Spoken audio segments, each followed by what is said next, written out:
Hello friends.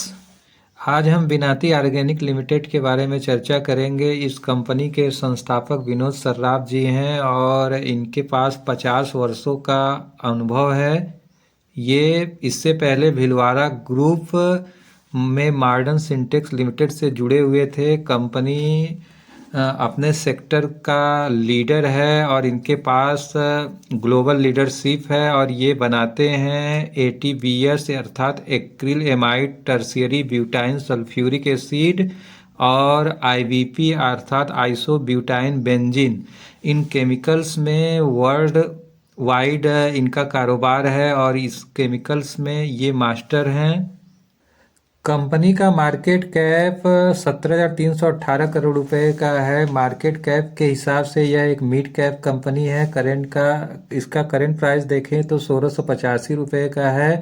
Company ने 1578 रुपये का लो और 2034 रुपये का हाई लगाया है। कंपनी इस समय अपने हाई से डिस्काउंट पर ट्रेड कर रही है। कंपनी का पी देखें तो 49.7 का है। बुक वैल्यू 225 रुपये का है और डिविडेंड यील्ड 0.42% का है। रिटर्न ऑन कैपिटल पर 30.4% का है और रिटर्न ऑन इक्विटी 22.6% का है। रिटर्न ऑन कैपिटल एम्प्लॉयड और रिटर्न ऑफ इक्विटी के मामले में कंपनी कमाल की है और इसकी फेस वैल्यू 1 की है।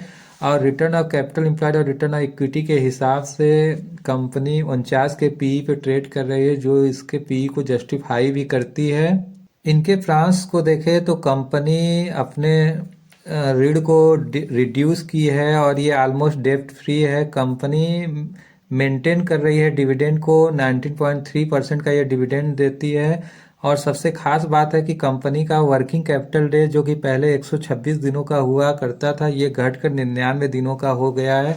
कंपनी का वर्किंग कैपिटल डेज घटना कंपनी के लिए पॉजिटिव शो करता है, क्योंकि वर्किंग कैपिटल डेज का मतलब होता है कि कंपनी अपने माल को कितने दिनों में सेल्स करके रिटर्न जनरेट कर पा रही है।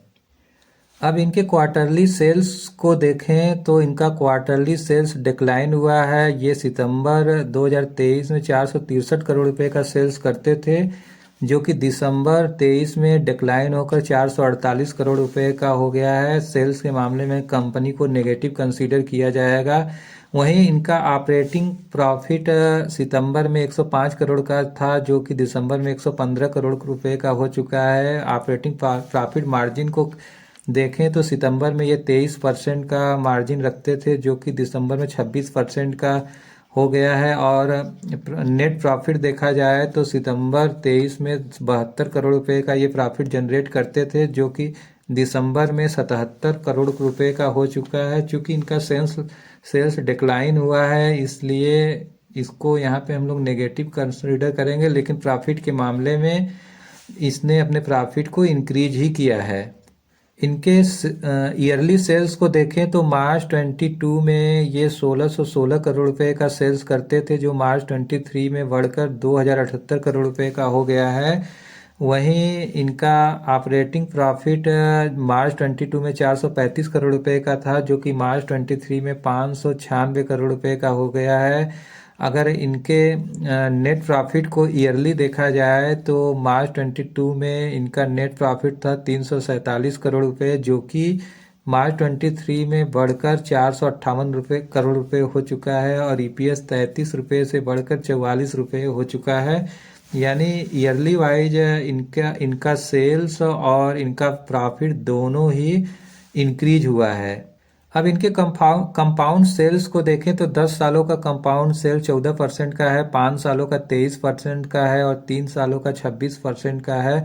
और ट्रेलिंग 12 मंथ में -11% का है। यानी इनका कंपाउंड सेल्स अच्छा खासा चल रहा है, क्योंकि 3 सालों में 26% का, जो कि बहुत ही कमाल का माना जाएगा। वहीं इनके कंपाउंड प्रॉफिट ग्रोथ की बात करें तो 10 सालों में 21% का था, 5 सालों में 26% का था और 3 सालों में 11% का था। और ट्रेलिंग 12 मंथ में ये डिक्लाइन हुआ है। यानी इस समय कंपनी अपना प्रॉफिट ग्रोथ बढ़ा नहीं पा रही है। वहीं इनके स्टॉक CAGR की बात करें तो 10 सालों का 31% था, 5 सालों का 15% था, 3 सालों का 3% था और 1 सालों का -11% है, यानी 1 साल से कंपनी में दिक्कत है। और 10 सालों का रिटर्न ऑन इक्विटी देखें तो 24%, 5 सालों का 23%, 3 सालों का 21% और लास्ट ईयर का 23% है, यानी रिटर्न ऑन इक्विटी के मामले में कंपनी पॉजिटिव है। फ्रेंड्स, इनके बैलेंस शीट को देखें तो मार्च 23 में इनके पास रिजर्व था 2209 करोड़ रुपए का, जो कि सितंबर 23 में 2304 करोड़ रुपए का हो गया है। वहीं इनके कर्ज को देखा जाए तो कर्ज इन पे नहीं है, यानी कंपनी डेब्ट फ्री है, जो कि कंपनी को लॉन्ग टर्म नज़रिए से अच्छा बनाती है। फ्रेंड्स, रिजर्व देख रहे हैं, इनका रिजर्व लगातार इंक्रीजिंग आर्डर में है, जबकि इनकी बारोइंग जीरो है, यानी कंपनी पे कोई कर्ज नहीं है। तो ऐसी कंपनियों को लॉन्ग टर्म के लिए कंसीडर किया जा सकता है।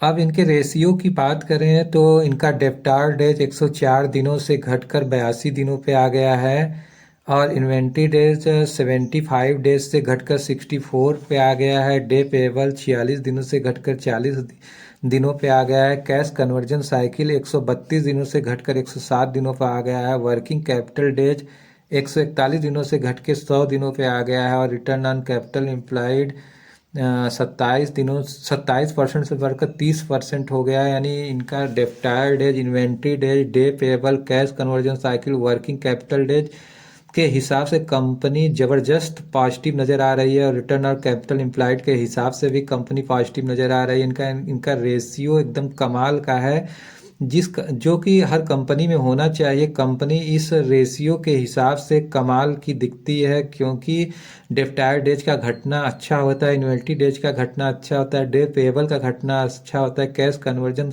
साइकिल का घटना अच्छा होता है, वर्किंग कैपिटल डेज का घटना अच्छा होता है, रिटर्न ऑन कैपिटल एम्प्लॉयड का बढ़ना अच्छा होता है और कंपनी इन सारे पैरामीटर्स से अच्छी दिख रही है।